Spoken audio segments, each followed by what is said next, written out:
I first read Tales of the City in 1993 when I moved to New York City out of college, and I didn't know anybody. And for the time it took me to read the first 6 books, they were kind of my temporary friends, so I had this very strong attachment to them. And then fast forward, gosh, 12 years, I was on a plane to London and for the first time watched the DVDs of the miniseries. And the first thing I saw was Marianne Singleton telling her mother on a payphone that I'm not moving back to Ohio, I'm staying in San Francisco, and I thought, this is how a musical starts. And then I proceeded to watch the rest of the miniseries, and it was very, very true to the books as I remembered them. And I thought this would be an amazing musical. So I got off the plane and checked into the rights, and they were available. And that's how the whole project kind of got rolling. I knew the TV show. I had never read the books before. So as soon as, Jake grabbed me and said, we're going to write a musical, and we just started, and it started to work, I just got into the books really quickly. So, no, I had a bit of catching up to do. Yeah.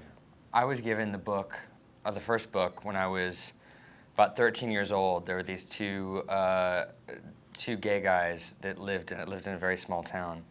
And they must have known I'm sure they knew I was gay. I wasn't out yet.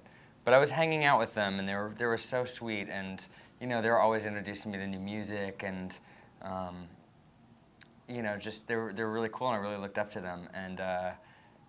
And one day they gave me Tales of the City.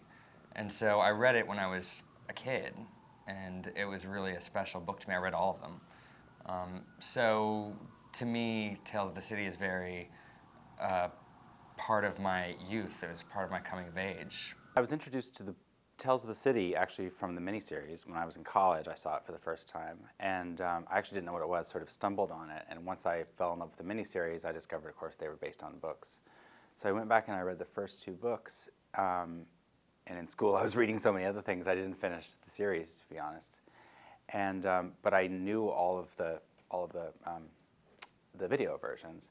So Jeff Whitty, when he brought this to me, is like, do you know these? I said, well, I didn't really know the first 2 or 3 books, and I went back and read them all and was reminded how much I love the world and how sort of heightened the world is and how appropriate that is for a musical. And Jeff Whitty already had a vision for what it could be, and so that was how I was sort of reintroduced to the books.